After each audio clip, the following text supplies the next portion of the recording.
back to Mouthing Off with Mike, the only wrestling podcast that is a part of a balanced daily breakfast. This episode, I am joined with a lot of good brothers. For the first time ever, we've got ourselves a roundtable discussion taking a look at Wrestlemania. Coming in first, I'm going to introduce some new faces to the show here. We've got Hugh and Brandon from Championship Culture. Say what's up, fellas.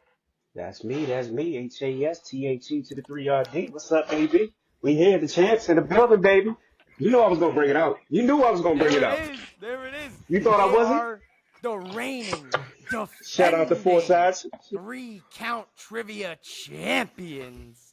Yes, sir. Yes, sir. It looks good on me. Thank you.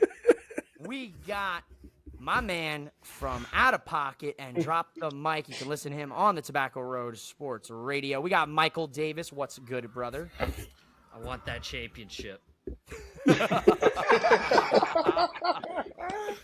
Now, if you were not familiar, Mike and myself were in the trivia contest. Unfortunately, we lost to wrestling in the middle, and there seems to be some controversy surrounding that loss that we'll get into maybe at a later date and time.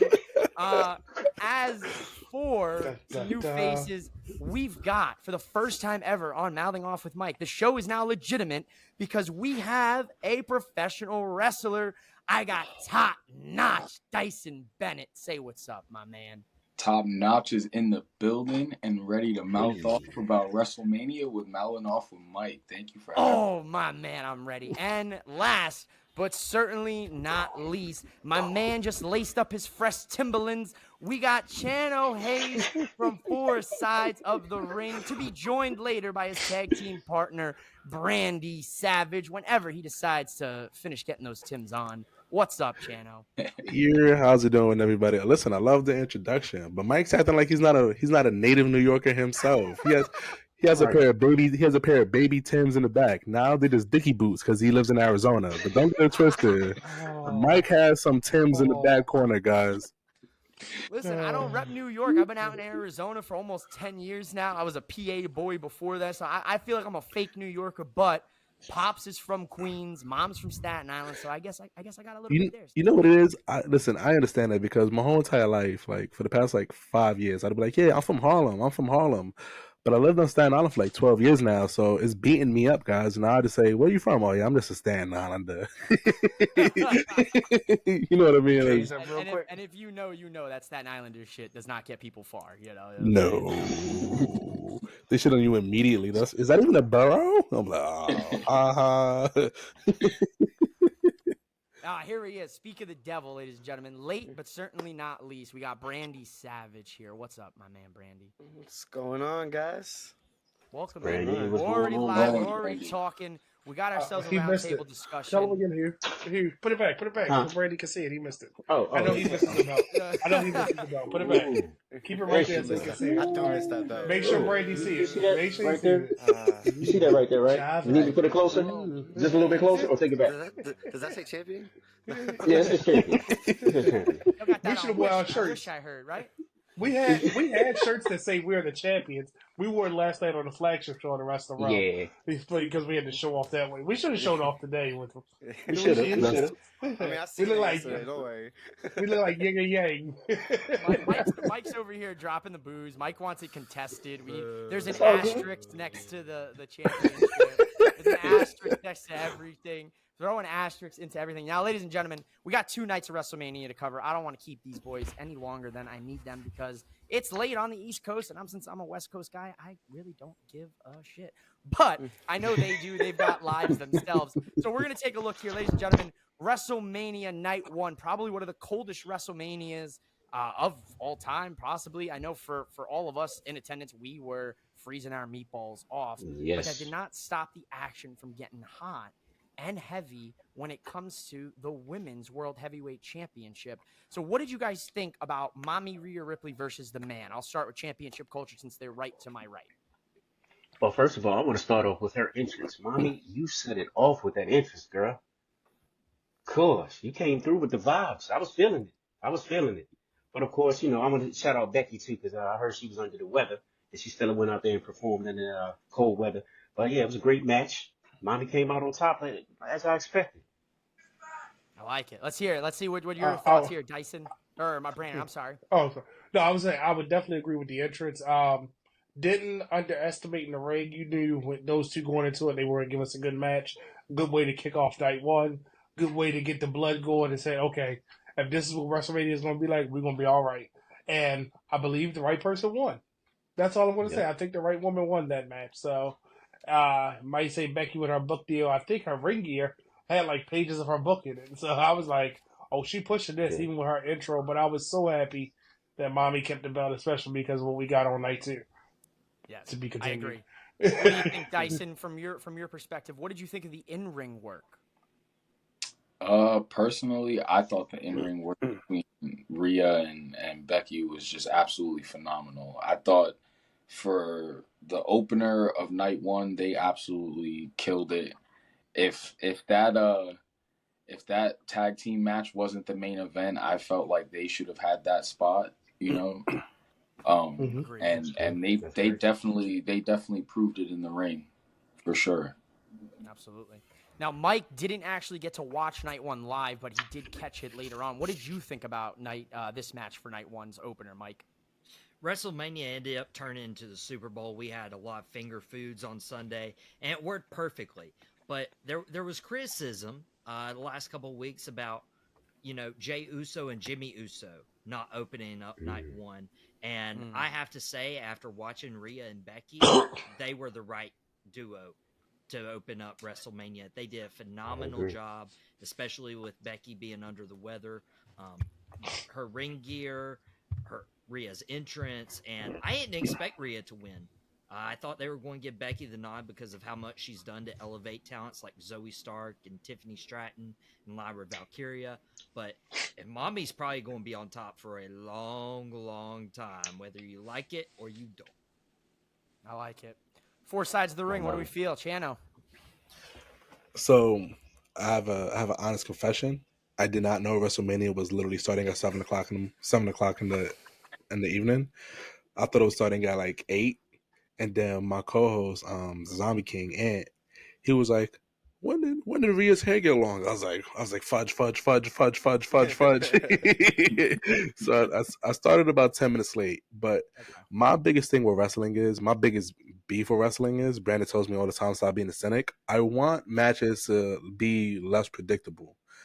I want to be able to watch a match and think it's a 50-50 either way, even if it's not. You know what I mean? I walked into this match thinking that Rhea was going to win. But for a couple moments there, Becky made me believe that she could have won that match. And that's honestly all that I could really ask for from wrestling. You know what I mean? Just to not make it so predictable. And Becky and Rhea definitely did a great job doing that. For a couple minutes, I thought Becky had it, but Rhea pulled out the win. Me personally, I think it was the right call. Who dethrones Rhea? I have no idea. But obviously, it's not happening no time soon. Maybe it's Liv. Maybe I'm delusional. Who knows? Who knows? How about you, Brandy? What do you think? We'll wrap it up, and then I'll start with you guys on the next match. Man, the match was spectacular in itself, but like one thing I'm real jealous of Brandon, Hugh, Mike, you guys got to see that entrance in person, man. Ooh, yeah. Like That fire, man. It's one of those, like, you can hear on TV, like, damn, this is one of those once in a lifetime entrances in person for sure. I'm not even gonna lie. I was headbanging like a true metalhead would, bro. I was doing a foot stomp. I was look at my eyes, look at my. It was. Did you go back and watch it? Did you see it coming down the ramp? She was singing it the whole time.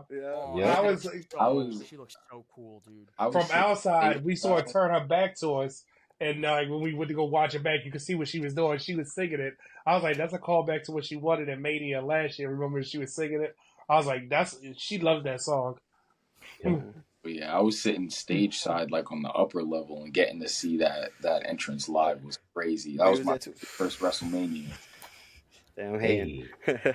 I love it, fellas. I love it. Now I'm gonna pivot right into the women because I think this match was a very impactful match, and I'm sure you guys can speak on it in your own. We had, for the first time ever, really, in WrestleMania history, we had 3 black women tag team together at WrestleMania. Bianca Belair, Naomi, and Jade Cargill took on Damage Control, Dakota Kai, Asuka, and Kairi Sane, the Kabuki Warriors. And I'm gonna pivot this here to my fellas here because I'm white and I can't speak on the impact that this has for the community. So you guys tell me, how impactful is this for little girls to look up at these 3 women and say, look, there's 3 women that look like me on WrestleMania and they're doing the thing. Go ahead. I want to hear it. Black girl magic, man. You gotta love it. You gotta love it. Representation is real for sure, and I'm pretty sure we'll get into that a little bit later on. But yeah, it was great to see, like you said, 3 of the top women stars as African Americans in the ring together, not fighting each other, as a cohesive unit, just handling business.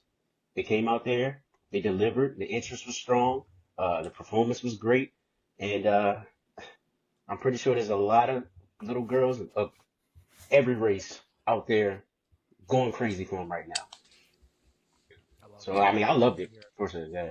Absolutely. I second that. Like, representation is huge no matter, what business or industry it is. And it was amazing for me to see 3 powerful, women in Bianca, Naomi, and Jade, get that opportunity to team together on that big of a stage and showcase what their skill set is and what they're able to do. I feel like the sky's the limit for all 3 of them, and they're gonna make so many more moments like that, and so many uh, kids and grown adults are gonna be able to look at them and say, like, if they could do it, I could do it. So Hell yeah. I love to hear Nah, that. I agree with you. The only thing, my only critique would be the match was a little too short. You know what I mean? Yes, I was gonna say the same thing. I Yep. feel like Trinity took most of the bumps. You know what I mean? And then it was time to clean up. Bianca tagged, then cleaned up, and they made. So I have a thing I call extreme babyface wrestler Power Rangers, and they made Jade Cargo look every much like a Power Ranger that she is, because not only is she built like a Greek goddess, you know what I mean? She's explosive, she's fast, she's strong. Honestly, like if I didn't know wrestling was like the end result was scripted, I would have thought, oh my, yeah, she definitely handled all 3 of them like swimmingly, with no issues. But listen, like you say, reputation does matter. Talking about representation, a little jump forward, like the seeing Damian Priest, what he did on night 2, meant so much to me. Brandy, Brandy's brother Jacob, you know what I mean? Is dope. So things like that matter, and we don't think it matters growing up because we don't really notice things like that when you're a child. Right. But just to see somebody who looks like you know what I mean? That's amazing, man. So listen, hopefully wrestling in general has been on the up and up, being more diverse. You know what I mean? It's not how it was in the 80s, even in the late 90s. You know what I mean? Wrestling is on the up and up. We're getting more black wrestlers, more black superstars in all promotions, and it's great to see. Obviously, you're gonna have the Samoans because let's face it, wrestling is in their blood. Yeah, thank you, Michael. I see you, boy, shining. Even if they're at Oh half my mast goodness. today, we're Oh, still throwing up the one. this guy and his half one mask still. one. No, I love to hear that perspective. And to piggyback off what Chano says, Damian Priest, the first Puerto Rican champion since Pedro Morales. That's crazy. Insane to hear. History, right? Now it's up for the Italians. I need the Don to do something for me. So I can feel special in my own way. But look, I love to hear that. Yes, I agree. Match was a little short for my taking. For this next match, Rey Mysterio and Andrade versus Santos Escobar and Dominic Mysterio. Right winners, wrong winners. It was just over. It was so overbooked. That match. It was so many people. When other people came in and ring, I said, "Oh, we about to get a serious." And who's on the card? Get everybody in the card. Get everybody in the card. And it delivered in a way that of course, it was the fun match. We always got to have that fun match. And then insert the local heroes, as in the football guys. My man, so Jason it was Kelsey and Lane Johnson. Yes. Go Birds. So it was cool. Me personally, I want more for Andrade, but for that Mania moment, it was perfect. It was a good way to insert him, get him into back into the mainstream. And I wanted to say the match was a ton of. Anytime you have, this is what Rey Mysterio should be booked in. We've seen his greatest hits, right? Now we're seeing him enjoying himself. he doesn't need to fight for a title. He just needs to entertain us because we've seen it. If you want to see his world title runs, his WWE run, everything that he's done, his cruiserweight, everything, he is quote unquote the GOAT, right? So to see him in this aspect and still perform, and you can tell he's enjoying it, it was just sheer joy. I enjoyed that match. I was like, this is perfect. This is what it needs to be. You know, granted, everybody got their little moment to shine. Everybody got a spot, and that's what you needed. You needed that to break up the, not necessarily the seriousness of WrestleMania, but the bam, bam, bam, bam. It was like, oh, that was fun. Oh, that was fun. Oh, that was like, oh, that was good. So I thoroughly enjoyed that match. Everybody pretty much similar. Anybody have any strong opinions regarding this match? I'm The not gonna. only I thought that that Dom and Santos should have won. Personally, I thought that Dom should have got his Mania moment over his dad, but Never. You gotta keep getting booed. Let him keep getting booed. but He made better by Lisa. that's just my controversial take, though. it's a controversial if I agree with you. You know, look, first off, you know what I mean, Ray. You are this man's father. Put him over at WrestleMania, goddammit. He did. He got him on the card. Right. He got him in their company. No, He got him a tag team run. He got him in North America. He's done. He has. no. It's right. I don't want to hear that either. I want to see Dom hit Ray with the Three Amigos, Frog Splash, pin him, There and it Dom is. victorious at WrestleMania. It's not There it is. controversial. That will Listen. be his retirement match. Yeah, That's going to be his retirement. next year. You got to save it for that. You know what? And I want Ray to take all the bumps. I want Ray to take 90% of bumps. Squash match. Just squash Yeah. match. You wanna kill Ray Ray? Yeah, what's No, going kill on Ray here, Ray. bro? Just My a man's little. got stem cells in his knees. You gotta give it lay off on the guy. Hold on. All a these sec. things get put back together. Come on, now you can't kill Ray Ray. He stopped doing the West Coast pop and just start falling on people because he was broken. Don't kill Ray Ray. We like him. Here was why I was a little upset. Was like, well, one, Dom and Santos lost. If you're going to do Ray and Dom in the trilogy next year, they needed to go 1-1. But also, you have Carlito. You just signed in the past year. He's on the sidelines watching this match. You have Dragon Lee that you take out with the knee injury or whatever the night before. Like, you could have easily had a 6-man tag where you showcase all of these guys, even add Berto and Angel or Joaquin Wilde and Cruz del Toro, and do a 5-on-5, like a 10-man tag match to like showcase everybody. Like, they could have done it in a different way. They didn't need to do a traditional 2-on-2 tag match. They could have done Survivor Series match for I do have son on that point. So my train of thought is JD's gonna kick Dom out soon, right? Because he kind of like set tripping with LWO. Dom is gonna get a brand new faction. It's gonna be called DWR. Dom was right, and basically all these Hispanics are gonna be like, "Oh my God, Ray doesn't care about any of us." Because first it was Santos, Right. and then Carlito was the one that made Santos feel that type of way. But Santos was like, "Oh my God, Santos, I'm so sorry. I made you feel that way. I didn't mean for that to happen." You know what? Dom was right. Then we get basically an upgraded version of the LWO. Because let's face it, they're terrible. My Definitely. guy wants to kill Rey Mysterio and wants to kill Mike from laughter. I'm never crying, bro. I'm crying because the merch prints itself, and Could you imagine I'm the first Dom guy was to buy it. right on a hoodie? Oh, I'd buy it immediately.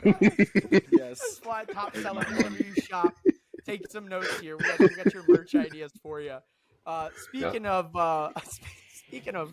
some family drama, all right. We got the third brother versus brother match. We're not counting Kane and Undertaker. Get that out of your heads.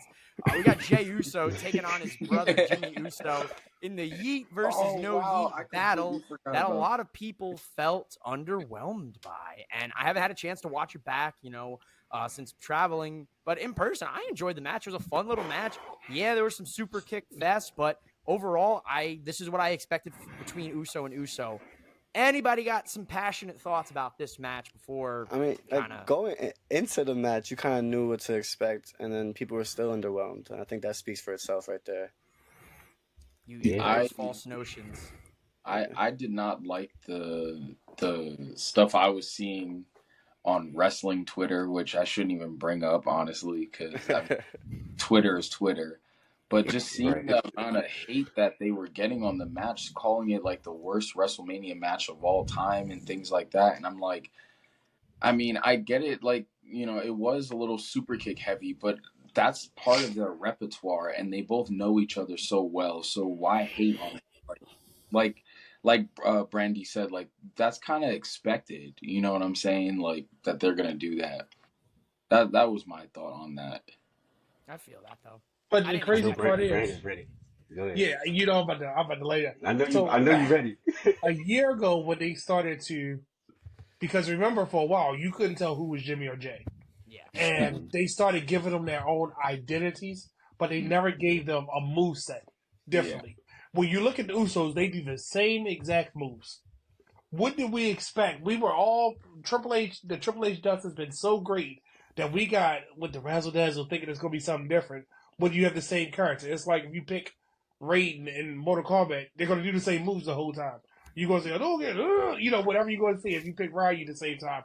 So the crazy part is they separated them, gave them two different personalities, but they got the same moveset. Now, I would have much rather seen a thing like, since we're so common with heavy with wrestling now, where they would just cancel each other out. I super kick you, I shake it off. I super kick you, I shake it off. Samoan drop, I shake it off. You can't hurt me. What you got to do differently? Then that's how they could have started a different move set, and that would have been the real difference in the two of them. But that match, I agree with a lot of the critics. It was horrible to the standard that we know that the Usos can give us, but the Usos have given us great tag team matches. Jay Uso is only giving us great matches because he's on Raw, and Jimmy's only giving us funny matches because he's on SmackDown. So we're seeing the same thing, just on different nights now. So I will say this, Dyson. You can correct me. I think Jay is more fluid, more fluent as a singles wrestler. I feel like we gotten so used to seeing Jimmy in a tag team setting where he can be a supporting act, and you can't really tell because he's that good at his job as a tag team wrestler. That in a solos act, he's kind of, I don't want to say not great, but like he's kind of like average. You know what I mean? Like, do we think But Jimmy he had was? those chances. Jay He had more of those times to shine on his own. Mhm. yes, And no. I agree with you. I agree with you. Jay has had more apples to shine on the main roster in singles, and Jimmy hasn't. But you would think for somebody who's been in the industry for as long as they were, that Jimmy would be a little more fluid. As far as the worst WrestleMania match of all time, I doubt that. We've, excuse my French, we have had some dog matches on WrestleMania. You know what I years mean? of WrestleMania. Right. You gonna 40, talk 40 years of after WrestleMania, but we can find one. I'm pretty who sure did Undertaker Snooki versus Floyd Baker. Yeah, Undertaker versus Mayweather was not Undertaker. Big Show versus Mayweather was terrible. You know what I mean? I mean, like I said, who did Snooki fight at WrestleMania? I can't even remember. Who even remembers? Like, Trish But when I say the Stratus. worst Yeah, match Trish It was in the Trish WrestleMania Stratus. 40 caliber and this caliber of matches that we're getting now, it was the worst. Yeah. And this, like, out of all of the card, that's the match everybody's gonna skip past because Yeah. it's like No, we expected that's out one of thing. No. I don't know because when you look at night one, you still have three matches that really I think stole the show here. I'm gonna hit you guys the ladder match. I was right. I think we were all right. I think we all predicted We wanted Waller it so and bad. Fury Yeah. to win the SmackDown tag titles. I mean, we Awesome go. and R-Truth to have his moment at WrestleMania because I was going nuts. You know, I don't know if you guys saw my video I posted on TikTok, but I prayed for that. I prayed for R-Truth to have his WrestleMania moment, and he got it. Unlike someone else who prayed for CM Punk's demise and karma came back and bit him in the ass. I love R-Truth. R-Truth, shout out to you, my man. He follows me on Twitter. That was the best Twitter follow I could have ever gotten in my life. I love the guy. One of my favorites. Had me in stitches all weekend. Had me.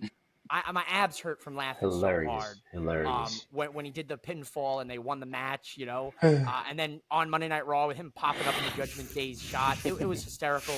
Guys, this ladder match, great match, right? Like, come on, Oh yeah. fantastic.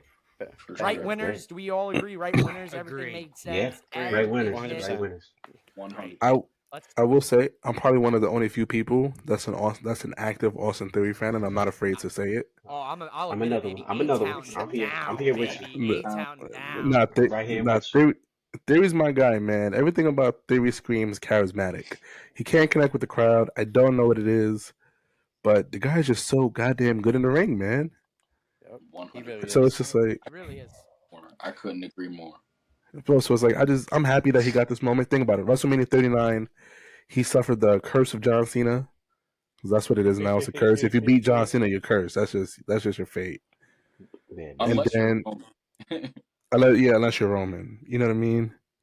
But you know what it was? I think after that point, like Cena just came back from after Roman and started like losing to everybody immediately, and everybody's like, "Oh yeah, this isn't healthy at all." When's the last time Cena won a singles match? Like, He said it. He said it in December when he had that tag match with yeah, it was like 4 years ago. yeah. Yeah, he said it's been a while. So, with that being said, Mike, any last thoughts here before you head out? I know it's late. I know you got to get your show going tomorrow morning. Any thoughts here on WrestleMania as a whole? And I'll let you skedaddle out of here early. I first of all, I appreciate being on Mouth Off with Mike and appreciate collabing with all you guys. Listen, Four Sides of the Ring, Dice. I want to look at your stuff as well. And I want to start learning about some of those championships behind our guys right there. So I think WrestleMania 40 was phenomenal. Like, and I'm a Roman guy, you know it. But you couldn't help but Absolutely. watch WrestleMania and realize you were watching history. You were watching a real moment that will live forever. And it was a real launch to a new era. And it's not one of these like things where Vince McMahon and his family came up and they were trying to create a new era in WWE and they drafted like people from NXT to WWE's Raw and SmackDown and nothing changed. Like, this really felt like a new era, whether you want to call it the Triple H or the Renaissance, what have you. But this WrestleMania was special. I don't know if it's the greatest WrestleMania of all time, but I think in 10 years we'll look back at it as the most memorable WrestleMania of all time. I agree. And speaking of moments here, ladies and gentlemen, while Mike heads out here, a lot of people were not too happy with the decision of this match. Gunther has finally been dethroned by Sami Zayn. Right winner, wrong winner. Dyson's shaking his head, so we're starting with Dyson on this one. Oh man, if you could have been sitting next to me in the stands when that 1, 2, 3 hit, I was one angry, fan, because after all that we went through, seeing like amazing match after amazing match with Gunther, and yes, he had an amazing match with Sami Zayn, but I couldn't get with the fact that it was Sami who dethroned him through everyone that Gunther had beat. And I felt like, in a way, Sami Zayn had kind of stolen Chad Gable's moment, if I'm being completely honest. I thought that moment definitely should have been Chad's. Even if it meant like, okay, let's get Gunther to next year's WrestleMania or to heck, even SummerSlam, I would have been fine with, to get him to face Chad. But I don't know. I don't think that the right decision was made to have Sami dethrone him, personally. Okay. Four Sides of the Ring. Thoughts? Man, personally, to me, Sammy's the right call. I like Sami. I think he's had an amazing year. This whole Rocky story he's been running with the whole Triple H title, it made sense for him. Like, I get what you're saying, because when you got names like Sheamus and Drew on that list, it's like Sammy's the guy that did it. But the way Sami was propelled this year, it felt right. Like, you know what I mean? I'm just so happy for Sami, to be honest. Like, he was my favorite one of my favorite Intercontinental champions over the last 4 years, and so to see it back on him I like that. I agree with Brandy. Like, to me, I think Sami was the good call because once Sami got that tribal chief rub, you know what I mean? Like last year at the Elimination Chamber, if Sami would have taken the strap off of Roman at EC, I would have been okay with it because Sami was white hot. You know what I mean? Sami was electric. Sami took down the Usos. So to take down Gunther, and like Gunther did it to himself. Like, Gunther was so overconfident in himself that he didn't think it was possible, that he let it happen to himself. So I thought it was great in ring. I thought it was a great in-ring story about how too much confidence in yourself can be a downfall. And I thought it was a great moment. And obviously, guys, like, we know Gunther isn't mid-card for the rest of his career. He made that Intercontinental title feel like a world championship. He made it feel like that third world championship. And now he gets to actually compete for that third world championship. My personal opinion, I think he wins the strap at Bash of Berlin. Yep. I think that's why he was trying to get his visa right and didn't go to all these international PLEs because he was trying to get it right for Berlin. Because what's a bigger story than Gunther winning the world title in Germany? You know what I mean? Like that's Right. Yeah. Right. bro, that's electric. So it's like I think it was a good time. Me personally, I like Chad Gable. I like Chad Gable a lot, but I don't think Chad was the right story for Gunther because we know WWE booking. We know how this is gonna go. Chad is gonna be booked super strong for a little while. Then eventually he's not. And then he's gonna lose a string of matches. And we're gonna be like, this is the guy that beat Gunther at WrestleMania or SummerSlam for the Intercontinental title. You know what I mean? Sammy has proven to be a little more a safer option. Like Sammy's still gonna drop matches, but he's gonna drop matches against guys that he should be dropping matches to. Chad, my fear with Chad, he's just gonna be dropping matches to everybody eventually. Okay. Right. Okay. I could definitely see that point. I could agree with that point. Okay. Championship I don't know. culture. I don't know. I feel I'm split on it because we've seen Sammy as Intercontinental Champion. Was this a missed opportunity to give somebody else that Mania moment? He had his Mania moment last year. He main evented and won a title in Mania, which he said was probably the biggest win for him. You know what I mean? Like, I would have much rather seen Sammy from tag team champion to world champion status because he's proven that he can get into that space and he can be that. Well, let me back up. Triple H has built so many stars that anytime he can rotate them into any storyline, and then in a literally one show we can care about that person. And I've been on record as saying, if anybody was going to dethrone Gunther, it should have been my guy Ilyanov. But the second person could have been Chad because that story was so good, and it was like we were vested in it as fans. And to see it get passed to somebody else, we kind of felt like, all right, the whole Batista thing and Daniel Bryan, like, we're going to go with Batista, but we wanted him. But because it was Sammy, it's like, okay, yeah, we okay with Sammy. And I'm telling you, watching it and seeing it 1, 2, 3, I was like, oh, he really did it. Like, I was shocked. I was like, oh, that just happened. Like, I didn't know whether to cheer or be like, yep, that's who we went with. And I like El Generico. That tells you something right there. I love El Generico. You know, I was, if you go back to the NXT days, my favorite match with him is him and Shinsuke, back at NXT, the 27-star match that they had. So to still speak bad about him, and I'm not speaking bad, I'm just saying, I feel like that was a missed moment for somebody else in order to put it on this safe bet because, like y'all said, Sammy could lose every match between now and SummerSlam. Then at SummerSlam, the crowd still be cheering for him to go over. He could win every match from here to SummerSlam, and then still be like, okay, Sammy, we still going to cheer. We're not going to boo him yet until he do something heelish. But he's not going to do that because people love him. Now you got his family involved. You got everything on, he's got a whole story now. I'm not a fan of the whole underdog storyline, but I get it. It was a safe move because who else was left with Gunther? He beat everybody for the most part. Who was a viable opponent that could actually take it off of him besides Sami Zayn? Ilyanov. They could have done Andrade. They could have done Andrade if they really wanted to. Yeah, they could have done. Andrade's a good one. There's definitely some names there. That's definitely a good one. But that's another thing too. No, go ahead. But I will say, if we talking about Sami Zayn being a heel, I'm gonna be honest, guys. I haven't forgiven Sami Zayn for walking into MSG and bringing in Trey Young. I have not forgiven him. I probably never will. I have to take it out of my memory. So, Brandon, I know you're not a big. Sports, don't worry about it. I know you're not a big sports guy. So my next loss in the first round to the Hawks. And Trey Young's the point guard, sole point guard of the Hawks. And there was an MSG, and Sami Zayn brought out that point guard from the Hawks out to the Garden. Listen, the Garden is the Mecca. It is Holy Land. You put the sign on the cross when you walk inside the Garden. All right, it's a holy place. So for that to happen, I was devastated. That was still one of the best heel heat moments. So look, we're on the last match of night 1, and we'll see if everybody can join me for night 2 here. But if not, it's okay.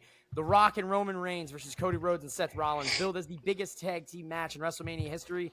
For me, I've got 2 words for you: too long. I'm gonna let you guys have at it. I It agree was predictable. 100%. It was a Roman.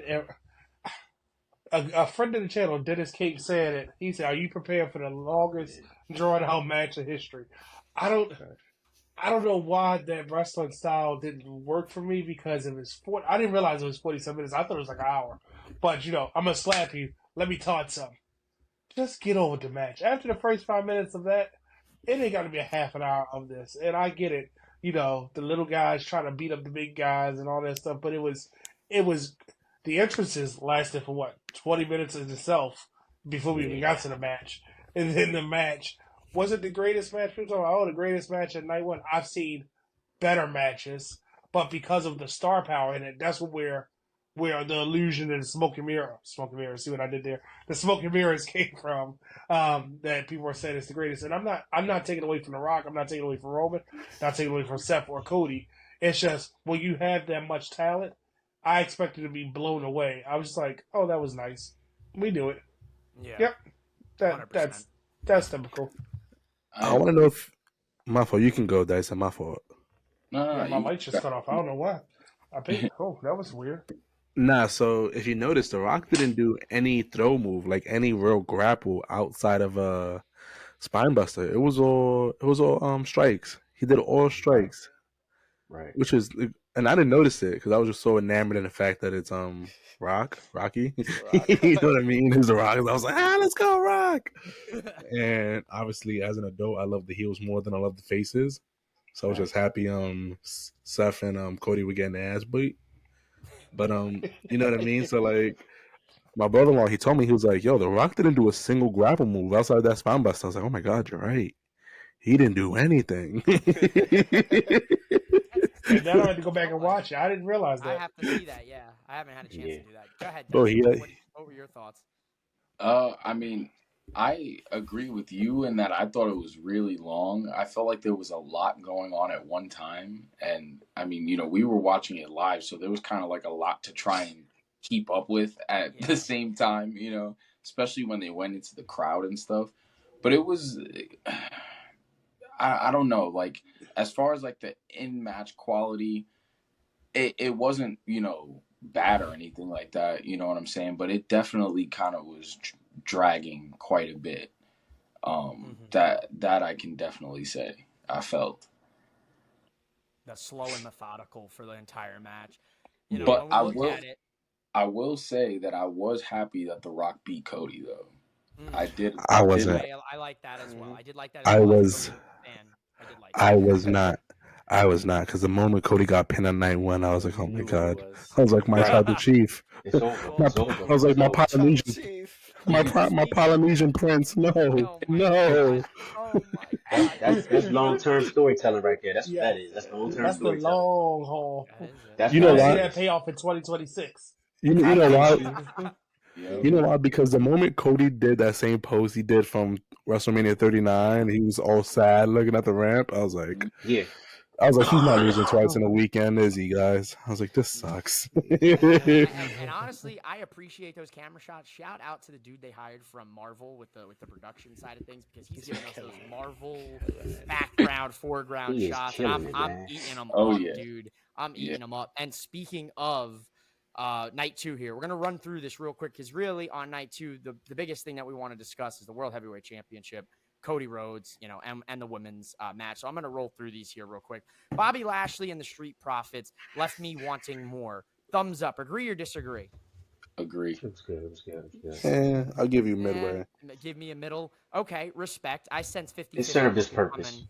It did. It was like the match from night one. To be fair, I thought that was going to be the worst match of WrestleMania 40. That was my designated bathroom match. Yeah. Damn. I'm a cross guy. I love me some Carrier Cross, so I'm Yeah, happy man. that he's Oh, down. you're the only one. No. That's a New York, Puerto Rican right there. Listen. Like I said, Karrion Kross is a New Yorker and he's Puerto Rican, so he automatically gets my support. But good job. We got two supporters. but the dude is boring. Did the bell ring. Well, he's back in NXT, so let's see if they can recapture some of that vibe that we had that from back fire, in the NXT days. We've got the merchant of the LA Knight taking on AJ Styles. Poopy Fellas, boy. I like this match. I thought this was one of AJ Styles' best matches. I also thought it was LA Knight's best match up to this point. Do we agree? Disagree? I Agreed. agree with that. I can give you that. I didn't watch that. Yeah. So Yeah, you didn't. So I was me at and the Bridge Nights table at that time. yeah, so me and Should have changed the Brandon, song. yeah, so me and Brandon, we are known LA Knight haters. Big time. Big Big time. time. There is nothing LA Knight does for me that makes me go, he's a good wrestler, or he belongs to be here. To me, I don't see the hype. I don't see any of it. So I want to say shout out to AJ Styles for carrying that boy to a Facts. decent match. Facts. All right. Just I don't know if you guys. Go I don't back know if to you his guys old play song. 2K. I don't know if you guys play 2K, but AJ Styles put LA Knight inside his backpack and he carried him for the whole entire night. Well, we have a wrestler. Do you feel that AJ carried the match, Dyson? I personally don't. The beauty in what LA Knight does is that he's a minimalist and that he can get a lot out of doing very little. And that's the one thing that I love about him. And I thought that they absolutely killed it. I was going to say that I thought the match was kind of short, but like maybe it was just that I was just enjoying it that much that it felt like it went by so quick. But I really enjoyed the finish, the trip up on the phenomenal forearm right into the BFT. I thought that was so smooth. But yeah, I don't personally think that LA Knight was carried by AJ. I thought they both held their own and did their part and gave us one hell of a WrestleMania match. I agree. Any closing remarks here on the LA Knight and AJ Styles match before we move on to the United States Triple Threat Championship match, which saw... Oh, go ahead. AJ's music, it has to grow on me. It has to grow on me. It didn't hit the middle. Yeah. His old theme, bro, they don't want none. That was way better. That was perfect. Yeah. Perfect, bro. And if you're not going to give me Wicked Ways back, bro, don't give me this mid-ass Def Rebel bullshit. First of all, Def Rebel. Yeah. What you say? Add that metal. I'm Yeah, sorry. More metal. Triple H adds metal to everything. He needs I'm one sorry, metal. man. We do Def have Rebel. to acknowledge the rare Def Rebel W, though, that was Damian Priest's new theme song. Oh, that was okay. crazy. Yeah. All right, I'll give you that. Bailey also did get a new theme song that I didn't hate as well. It was a little bit, but I didn't hate it. Triple Wasn't threat she match. supposed to get Paramore? That's what I was hoping for. I thought so. They were in Europe. I don't know why there was no private jet sent out to get Haley Williams, because really, that's all you needed. That's all you need. That's all you need, you know what I mean? I wanted a little misery business, you know what I'm saying? Like, that song would have been perfect for that whole feud, but I digress. Logan Paul retained his championship against two certified legends in the game, Randy Orton and Kevin Owens. I thought this was the right decision because I think Logan Paul's dropping that title in Cleveland and SummerSlam. To who? I don't know. How do you guys feel about this one? I thought he was dropping the strap. I thought he was going to drop the strap to Kevin Owens, and we was going to get the WrestleMania 20 moment with Eddie and who shall not be named. Nah, I really thought, it was either going to be that, but like when it ended, I was kind of happy that Kevin Owens didn't win because then it would have been like literally all of Triple H's guys since like the beginning of NXT, and it would have felt like a little too much. Which like Logan, as soon as Logan hit the deck after he won and like touched the prime thing, I was like, oh, he paid for this victory. I forgot. Yeah. Like I will say though, SummerSlam is kind of far. You know what I mean? SummerSlam is like how much? You know, he make one appearance a month. If he even... No, but he's still gonna do the PLEs, like, bro. He has been showing up more often, which I do appreciate. But SummerSlam is kind of long, bro. It's kind of far away. It's 4 PLEs away. Maybe Backlash then. Maybe Clash. Nah, I can't see him dropping before them actually going to Ohio. They're gonna give us the most Cleveland match of all time. It's gonna be The Miz versus Logan Paul. I was gonna hit me with the most Cleveland match of all time. Make it a fucking triple threat. Get Johnny Gargano in that match. That's so gross. While we're on the subject of Clevelanders, let's get Vic Joseph on commentary. Let's just get everything. All Cleveland, all day, every day terrible. at that point. You know what I'm saying? You already know LeBron. You already know LeBron's gonna be there watching it, right? They're gonna pander to LeBron to come. Yeah, let's go. He's a prime athlete starting soon, I bet. Yo, I'm not gonna lie. Could you imagine LeBron interfering and hitting Logan Paul with a spear? I'm in. My man. Man, That'd be I'm so It'd be a crazy. clothesline. It would be a clothesline. I'm settling for a spear and nothing else. LeBron Me James, we personally, need you. I had Logan winning anyway because just for promotional purposes, just to keep eyes on that title, keep it relevant, and he, like, social media superstar. Come on, man, he does things outside of the ring that nobody else can do. That's right. So, hey, keep it on him until Cleveland. It's hometown. Keep it relevant. And have news I will events. say I do agree because honestly nobody cared about that U.S. title for a Nobody. while. Now we actually want him to lose the strap, so he's doing his job as a heel. Yeah. So Right. And who knows? the number one thing I can say Facts. about Logan Paul is like, you don't like him already. He has natural heel heat on him, so it works perfectly. Like, I truthfully believe Logan will be a top 5 heel in the business in a few years, and I hate to say it because I don't like the guy personally, but I have to show respect where respect is due because the guy's 28 years old. He's got a multi-billion-dollar energy drink company. He's got a most popular podcast, a YouTube channel. He's a pro wrestler, and he's a champion all in all. So much love and respect. And please, for the sake of the resale market, don't go out there and buy those WrestleMania Prime bottles for $80, please. It ain't worth it. Don't do it. I've seen it on eBay. Don't do it, please. I beg of you. Did you get one? I did not get one. Me and Haley, my girlfriend, we stayed in the seats until like the mass transit of people moved so we could get our picks and everything. I was not running to go get a bottle of energy drink, but the homies were trying to sell it to me on the street for $80, and then they had them for fucking like 100. I was like, forget all this nonsense. It's crazy. We got 3 matches. I'm gonna speed run them, but we definitely want to talk a little bit more in detail about Roman and Cody, of course. But women's championship, Io Sky and Bayley, for me, was a fantastic match. I loved it. Bayley gets her WrestleMania win. I'm leaving it up to the panel here. Thoughts? Well, Bailey and Io gave us, because the entrance, first off, everybody was confused on Bailey's entrance. And then Io, everybody was like, oh, she's here. It was so sad. But they turned it into, you could actually care about the match. They showed that, sometimes the wrestler will speak for itself. And the way that they wrestled, and I'm just telling you, I think that they missed the boat on Io with this women's championship reign. I hope she can bounce back from it. But I'm so happy that Bayley won the Rumble, won the title, and now she can. Only thing that she doesn't have on her notch, well, she can't even get it anymore. So she's got everything. She can't even get it anymore. She can't get the NXT UK Women's Champion. That's the only thing Rhea would have over her if they were able to do comparison between them two. Bayley is definitely the woman that has done it all. So I will say I do agree with Brandon. They did drop the ball with Io, but to me, they dropped the ball with Io all the way back. The only good Io match I can think of off the top of my head is Io and Bianca at Backlash in Puerto Rico, where Io became an honorary Puerto Rican. You know what I mean? So Facts. other than that, like I haven't every Io match that I've seen, it has not really been really enjoyable. I think it was due to like don't get me wrong, like I love the bloodline and Roman, obviously, acknowledge my tribal chief. But with Damage Control getting involved in the way they got involved, it kind of made it seem like Io couldn't do none of this at all on her own. You know what I mean? So just going into that WrestleMania with her and Bayley, I thought it was a good match. I think it's the type of match that I probably wouldn't go back to watch on my own.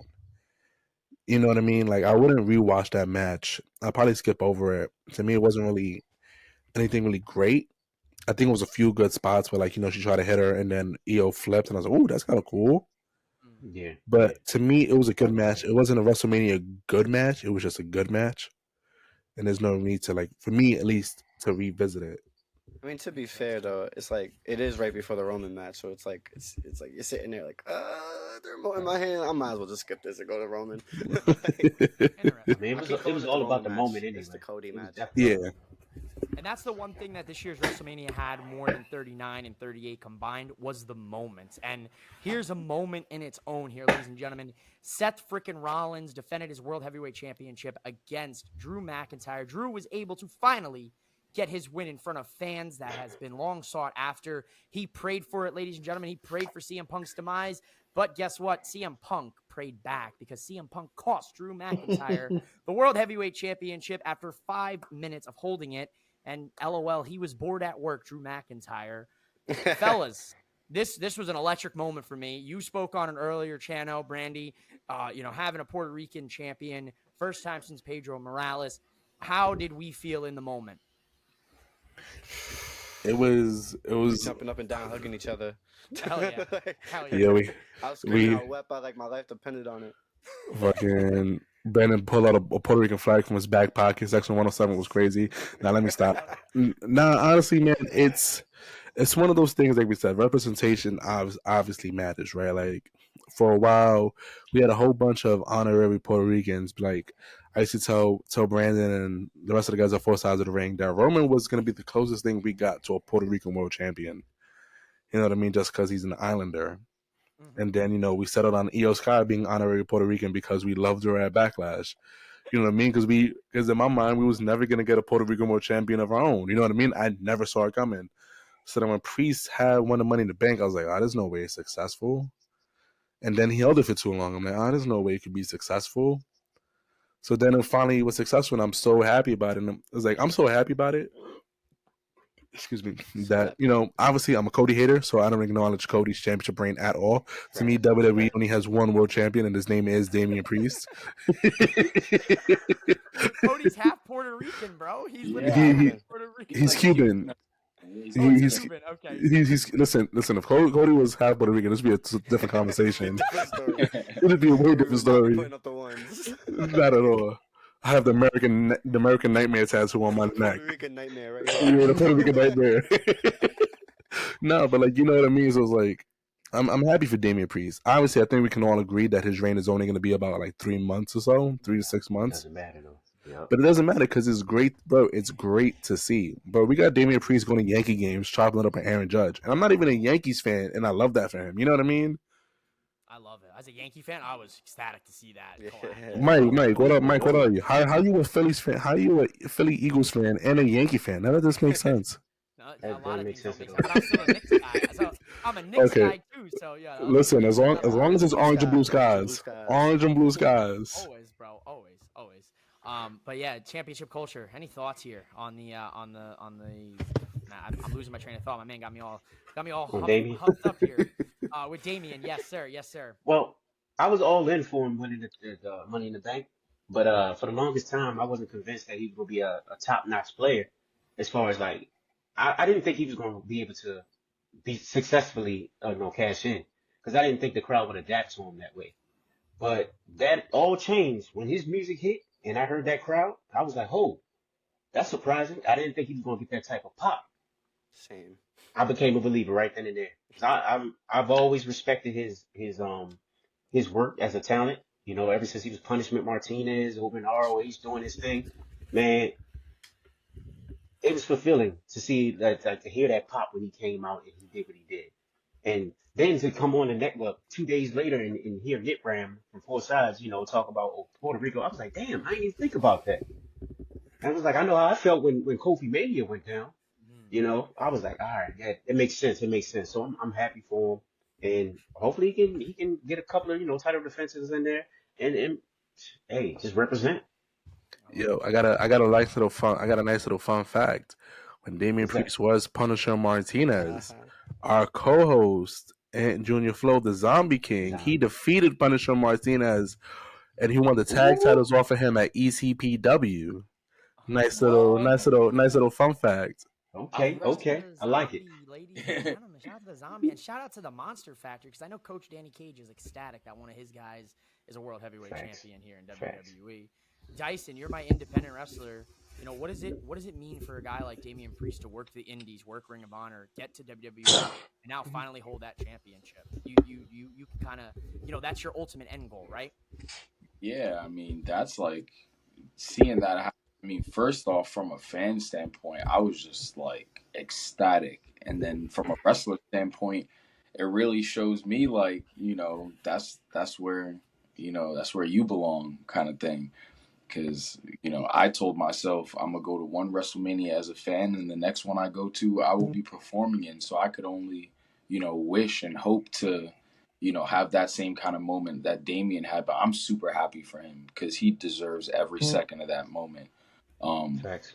He's worked so hard, and really, I think in many ways carried the Judgment Day, promo wise especially, and in ring he's spectacular. So I couldn't be more happy for him. I love it, man. I love it. And see, my biggest thing about Damian is me and Hugh, we were beginning ROH fans, and we got to see like transitions of ROH. We got to see Punishment Martinez ROH television title. Then we got to see him get called to NXT. And then we got to see the lows of, the Inferior Archery and the Damien and the Priest. He literally did everything, being a company guy, just trying to make it, kicking, clawing, scratching, trying to get there. When he wanted the Money in the Bank, I was like, oh, this will be different. And then this whole time just waiting. And then I was like, oh, he's going to fail cash in. And to see him have that moment right then and there, it was special because you could see it was sheer validation in his face. Everything about it was like, I made it. I did it. This is what I've been working for. This is what I was doing when I was doing those Steven vignettes of being a Damien and a Priest. They're like, oh, I got to be mad now. They change my music every other week. All the stuff he's going through, being called, what do they call him? Bisexual Undertaker. All those stupid names he had to go through. Yeah, He leaned into it. He leaned into it. Yeah.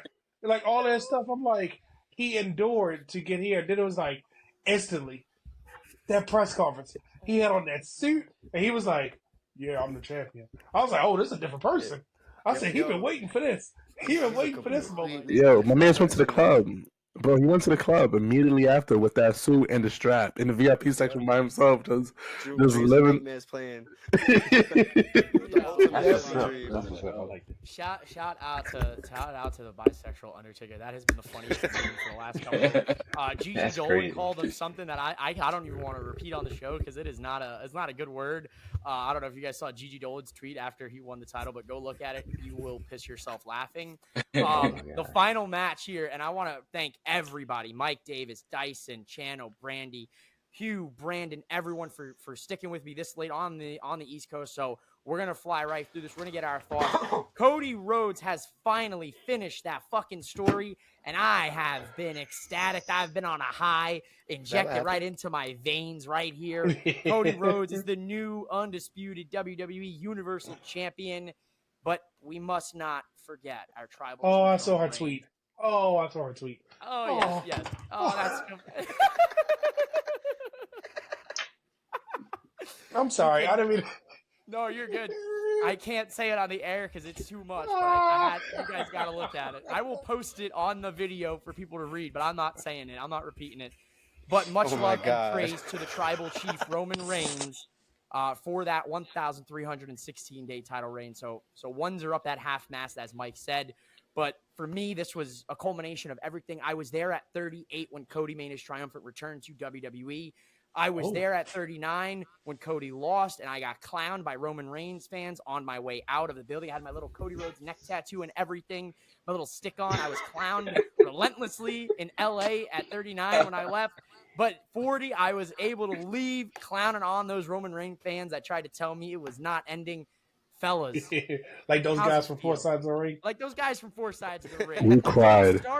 We'll start with the Roman Reigns guys because me and the boys were making jokes in the parking lot at the link about how if Cody doesn't finish the story, you might see me from the L of the link, maybe hanging there a little bit.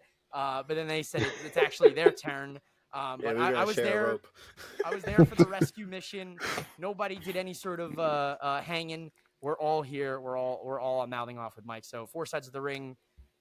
I'm sorry about Roman. It's so sad. Yeah, it ended. And the first thing I did, I gave Brandy a hug. that's a bro. FaceTimed him. I wanted to make sure he wasn't crying. I said, let me FaceTime him. It was. Oh man, honestly, I knew it was coming soon. I still don't think Cody was the right answer. I don't care how many little kids love him. I don't care how many kids he buys tickets for, how many people he's the best man for at their weddings of people he does not know. Bro, I was sick. When I tell you that car ride home was the most uncomfortable car ride home because we was all just quiet.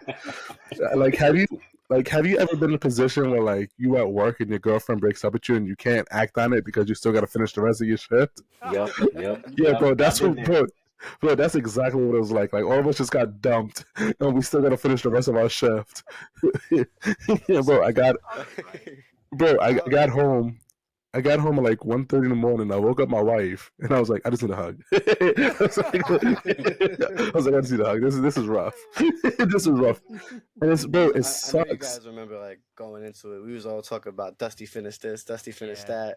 It Yo, definitely was. when that 3 count hit at like 10:32, I didn't. I'm just watching The Rock like, all right, we got mad time. We got mad That's time. what I was saying. I was like, that goddamn Yes. Brandy, And then that every damn single Nick Ray. person that Roman defeated came out to the ring and was lifting up your boy Cody, and I was just like, it's not happening. It's not happening. I do want to say publicly, I would like to thank Stone Cold Steve Austin for minding his business and staying home. Undertaker and John Cena, we don't want you here no more. Get away, stay away. Dead to me. You're dead to me. Yeah, I swear to God, that was I've always been a John Cena guy. Like even when John Cena had haters and said Cena sucks, I was never one of those guys. But now I wish I was. I wish I was. Look, I personally love Undertaker showing up because Undertaker lost to Roman at WrestleMania, so there's your tidbit. Also, Dusty signed Taker all the way back in those WCW days. So if you didn't know, now you know. Championship culture. I know Brandon. He was a Cody guy. I don't know. I can't remember. Hugh, were you on the Cody train or are you on? No, not at all. No, He wasn't. no. He was no. all Roman. I was all bloodline. Roman. I was bloodline all day. He throws up his ones. My man. I was a Dyson, bloodline know all you day, was a Cody but guy. I understood if he won, or when he won, because I'm like, it's best for business right now. Because the first thing I said when I looked at Brandon was like, oh dang, he won it. I was like, look, it's a new era, bro. Before anybody else said, I was like, look, he had to get rid of Vince, 100%. Triple H had to get rid of Vince. That was Vince's guy. He kept pushing him on us, and Cody is gonna lead us into the next generation. I hate it because I don't care for baby faces like that. But he seems like he was the right trigger to pull right now. You know what I'm saying? Like he's on top of the world. Everybody loves him for the most part. In the wrestling industry, everybody loves him. He's out here everywhere. His #1 song everywhere. Like we heard that song like 7,642 times over the weekend, bro. And you heard how many times they played it after he won. Yep. They played it like 15 times back to back to back. Just kept looping it. I was like, bro, it was the right move. That's what people wanted to see. The majority wanted to see. It was like I was in my own personal hell hearing it so many times back to back, bro. King had the King. It's like feels like, oh, I'm gonna do it again. I was in my own personal hell, bro. But listen, do I understand it? I get it, but do I have to like it? Hell no. I'm gonna hate it every single chance I get. So from here on out, I now have a bathroom break on every single PLE, which is gonna be the Cody match. That's crazy. But here's the reason I say that. They don't have nobody big enough to actually beat Cody. That's it. You know what I mean? So Cody's gonna have the strap for a little while, so I'm gonna be sick and upset for a little while, but I'm not gonna hold you. Do you guys remember that video with the bummers outside? Like his shoes whack, his fit whack. But me, I'm tight as fuck, and that's the whole thing I was playing in my head when I saw Cody walk out with the strap on Monday Night Raw. I was like, his fit whack. Way to Bro, fits him. Wow. Bro, no, I'm not gonna hold you. I'm not gonna hold you, bro. Mike, I wish you would have heard me on Monday, bro. Because he's walking off the belt. Like the belt don't even look right on him, bro. He's not even big enough to carry that belt. It don't look right. I'm like, bro. You know when he was talking to Triple H and he had the belt over his shoulder, but half the belt was folded in. I'm like, he's not a real champion. A real champion would have known. Fix that belt on your shoulder to make it look right. But nah, he made the belt look crooked. I was like, this is disgusting. And then The Rock goes and grabs it and makes it look worse in Cody's hands. Why did Rock go and do that? Why did Rock had to go and do that? Well, there's a whole thing backstory. Dashing Cody Rhodes. Years ago. Similar thing. A lot of callbacks here. Brandon, my man, you're a Cody guy like me. I know Dyson is. We're gonna get to Dyson last, but certainly not least. Brandon, how do we feel? I know. We're happy, my man. I know. So I was, because somebody had polluted my mind with this Dusty finish when the 3 count happened, and he would tell you, I was like, he did it. But then The Rock was standing there. I'm like, oh my god, that was it. I was hoping. I was like, And I was like, the music kept going. I was like, The Rock is still standing there. It wasn't until he walked away, I said, oh, it really happened. And the time frame, I was like, wait a minute, something.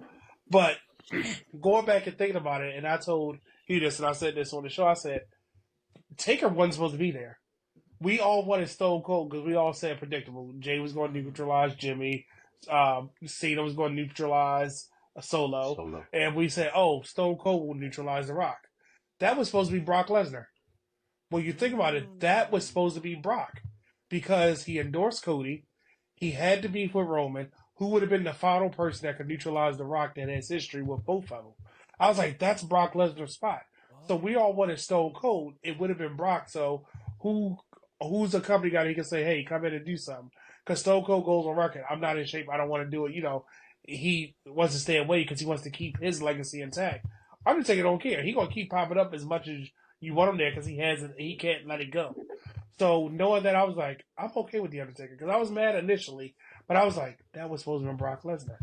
That would have been so crazy if it was Brock Lesnar. Yeah, now that I say it, I didn't even it's think about cooking. that. You're right on the money. It would have been Lesnar. He would have been the Hulk because everybody talking about these Avengers. But I will have to say this: I'm glad we got those entrances. I wanted Downstate. I'm still mad we didn't get Downstate. I'm mad we didn't get the new version of the song. But because man, he was blasting the new version of the song, and when we realized, I said, "Oh, he's winning." And Downstate recorded a new version of the song, but Cody's entrance was great because we got the prelude. I was so happy we got the prelude because AEW couldn't do it right. Triple H said, "Let me show you how to do it." So they did a prelude, and that band, that high school orchestra performing Roman's entrance gave me chills to my Epic, bro. being there live, and it was just like I didn't want them to stop playing. And Roman's presence, it was so epic. Just watching everybody, I said, "Hugh, nobody's moving. Everybody was frozen, hold their phones like we got to record this." And it was like to see that 10 years from now, we're going to keep calling back this moment, this mania. We were like, for that entrance, and to be there live and feel. And I'm a person, I was in band all from elementary all the way up through college. And to know the power that, if a musician can make you feel that they need to just play Roman's entrance from now on. Don't let it, just let them, every show, just let them do it.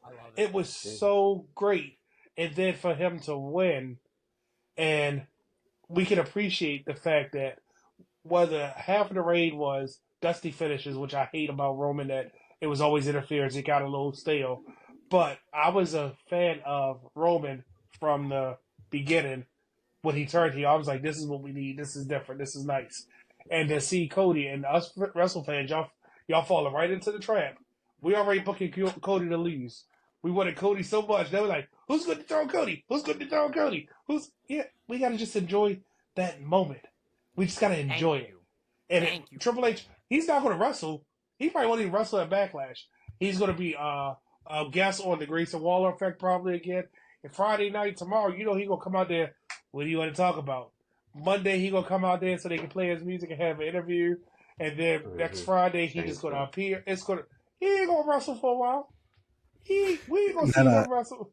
He has to wrestle. Roman Reigns treatment. Look at this. He has to wrestle. He has to wrestle. If he does not wrestle, I don't want to hear any Cody fans talking about Roman's schedule at all, ever at all. He has to wrestle. I want to see Cody defend the belt twice a month. The difference is Cody is going to be there every single show. I don't care about every single show. I don't care about every show. I want to see him defend. I'm gonna tell you this. I was the person that said the bloodline was dead because Roman wasn't there. But as soon as Roman showed up on TV, he had to wrestle. As soon as Roman was there, we was interested in that story. It was like something about Roman's presence. I didn't care if he didn't wrestle on SmackDown, Raw, any PLE. I just wanted to see him. When it came to health concerns, I said, get that man off TV and put him in a bubble because his health is more important. I was like, don't have him out here in the world with COVID, when it was at his peak. And when he put his mask on and went through the crowd, I was like, let him stay home because of health concerns, right? But as soon as people were like, oh, the bloodline, I was like, it's dead. Roman isn't here. Cody's going to be on TV every week. He might wrestle with what is it called? The dark match to get the butts in the seats. But that's all I'm going to say. It was the right I'm glad that they did it now to usher in this new era because now we're going to start seeing the fruits of Triple H labor for the last 2 years, all the battles and all the stuff, and he's basically saying, "Yeah, I am that guy.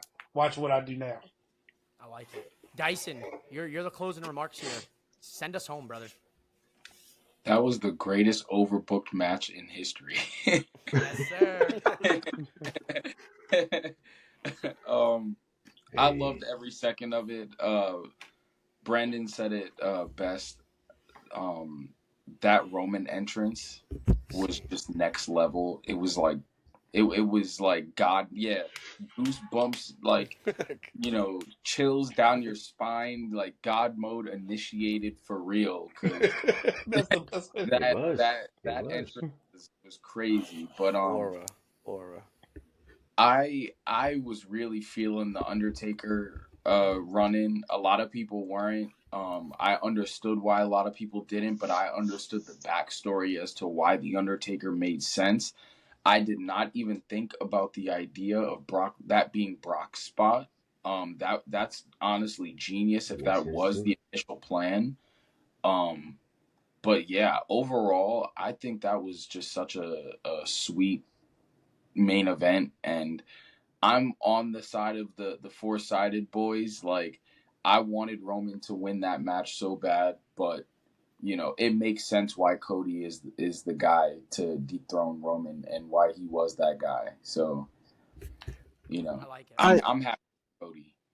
Listen, I get it. At the end of the day, I do understand that Cody is what's best for business because he is the biggest babyface, arguably in the last 10 years. I just really want a Roman to pass Hogan.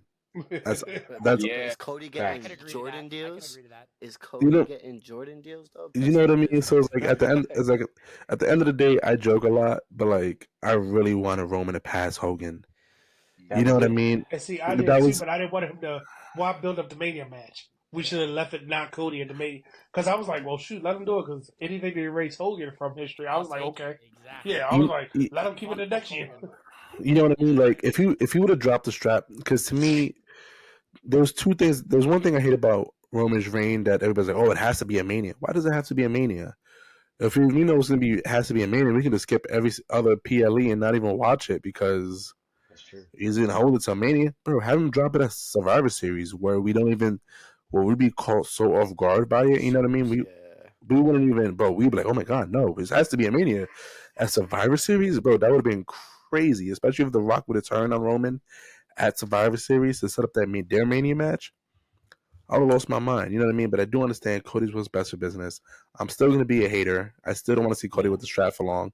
But at the end of the day, understand it's what's best for business. I do hope the one thing is that I want the Cody fans to understand is when you have that big of a babyface, when not that big of a heel, the fans will eventually turn on your babyface.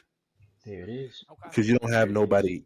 Roman obviously is the biggest heel in the industry, and there's nobody as big as him right now. We can say Randy Orton. Listen, at the end, Randy could be a heel. Randy could be a heel, but we all still love Randy. Enjoyed himself. Randy ain't doing nothing but going out there and having fun. No, but that's what I'm saying. But what I'm saying is Randy could play a heel, but we still love Randy Orton at the end of the day. You know what I mean?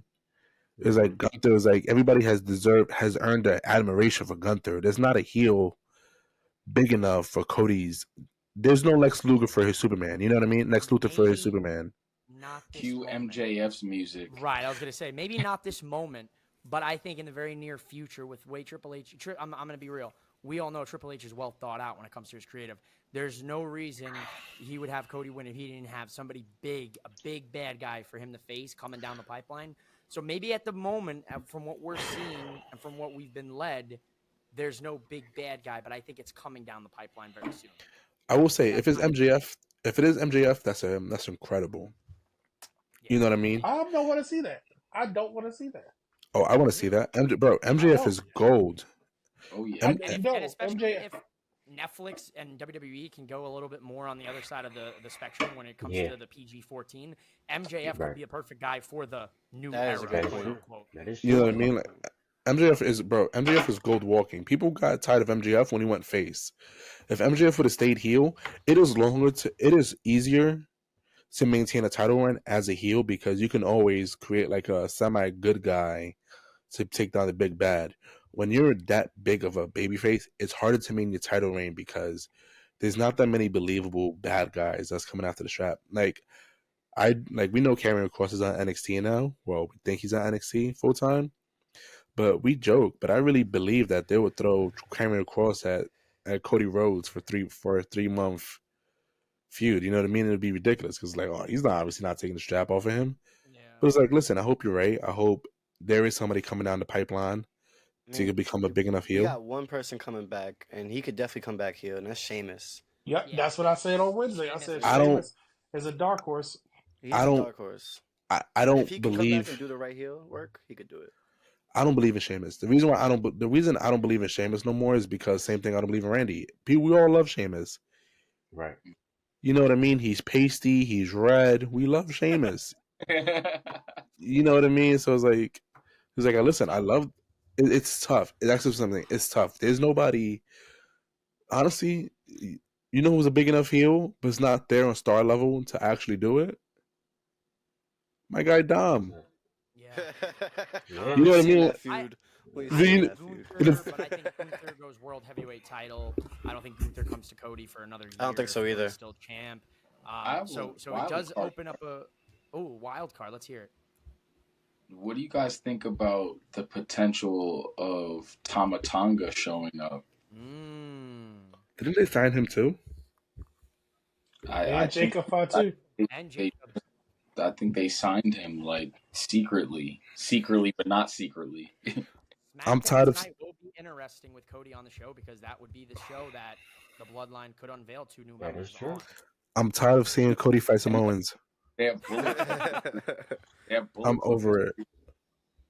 I think we have a lot of different opinions when it comes to who could be the first for Cody, but I want to say thank you to all of these wonderful fellas for joining the show late minute on the East Coast. I know it's late now, so I'm going to get them out of here. I want you all to plug your stuff. So, Dyson, you start first, Championship Culture, 4 Sides of the Ring, and then I'm signing us off. So, Dyson, tell the people where they can find you, my man. All right. You guys could find me at Dyson Bennett on Facebook, Instagram, Twitter, and YouTube. You can find me on all social media platforms at Dyson Bennett. Look me up, check my stuff out, and if you're in the PA area or in the tri-state area, really come check me out. I always post my shows and stuff like that, posters of where I'm going to be at on my social media, so just check that out and come see me. Hell yeah. Championship Culture, tell the people. Well, you can catch me on all social media platforms. This is my personal at HASTHE to 3RD. And you can catch us at on IG at Championship Culture _ Brandy, I'm gonna let you handle the restaurant side of things. You can catch us every Tuesday on our own show, Championship Culture. I'm sorry, the Restaurant Presents Championship Culture every Tuesday, 8 p.m. by going to youtube.com/the restaurant. And on Wednesday, the flagship show on youtube.com/the restaurant. We broadcast on Twitter, X. I'm sorry, X is Twitter. X, Instagram, Facebook. He, like you said, everybody has a story throwing me off. But we are from the restaurant. We're known as those Championship Culture boys, where everybody has a story. Yes, sir. He said it. 4 Sides of the Ring. What's up? Ears. I got a Brandy, you got it. Talk to me, Papas. Yeah, I peeped that sticker before. I wanted to compliment it. I got my 4 Appreciate Sides of the Ring sticker that the boys gave me. I got my lighter. I was sparking a little bit earlier, you know what it. I appreciate I got mine right here. But you ain't got that No, belt, but, though. He's showing Jesus. us Both of us got the belt. What belt you talking about? What's up? You talking about this belt? That's This one right here? about. Oh, that one. Okay, all right. Just making sure. That was a heel move. There's an That was a asterisk there. heel move. We'll talk about it. We'll talk about it when we gotta talk. Yo, I embraced the heel. I did it, Hugh. yo, so became a heel. it is your boys at 4 Sides of the Ring. I am Chano Hayes. We didn't get to whoop that trick or whoop that Rhodes, but there's always next time. You know what I mean, guys? Always next time. You can find us on X at 4 SIDESOTR. On Instagram, I think it's just 4 Sides of It's the 4 Ring. Sides of the Ring on Instagram. It's 4 Yep. Sides of the Ring on YouTube. It's 4 Sides of the Ring on TikTok. I don't even want the Twitter account, so I don't know how you access the other accounts. It is. I'm just following them. A little bit of joint ventures between the guys. Yeah, But, right. Other than that, you can follow me as Life and Times on Instagram and Twitter. If you want, you can find me on MySpace and aim at Chenko CHC. Oh, shucks, just send me a courier pigeon. That's all I need. I have it right down the ledge outside. I don't know. You guys from Baltimore. You guys might have some carrier pigeons. I don't know how you guys roll. God. Well, there you have it, folks. Thank you so much for joining this roundtable discussion. I hope there's many more to come in the future with all of these amazing podcasts and content creators and wrestlers in the case of Dyson. So we're now legitimate when it comes to wrestling podcasts. Thank you so much for everyone for listening and watching. Thank you all to these amazing guests. I'll have all their info in the links of the description of this episode. I just want to tell everybody, go out there and enjoy some good pro wrestling. Till next time. Now they off with Mike. Now they off with Mike. Now they off with Mike.